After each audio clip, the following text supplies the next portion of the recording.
අපිට තවට කන්නක් දෙනවද? ඔව් මේ අම්මෝ එනවා. කුඹුරක ඉඳන් තේ එකක් බොනකොට මෙච්චර ආතල් නම් කුඹුරේ ඉඳගෙන ලන්ච් එකක් ගන්නකොට මං කියන්නේ කොච්චර ආතල්යක් තියෙද නේ? කුඹුරේ ඉඳන් කන කෑම වලට කියන්නේ මුත්තෙට්ටුව. එහෙම නැත්නම් ඇඹුල. ඇයි බං අර සින්දුකුත් තියෙන්නේ?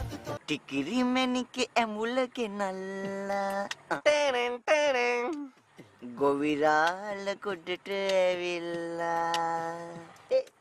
ටිකිරි මැණිකේ ඇඹුලගේ නල්ලා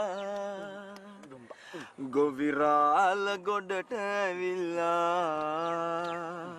ටිකිරි මැණිකේ ඇඹුලගේ නල්ලා ගලන දොලෙන් ඇඟ සෝදාලා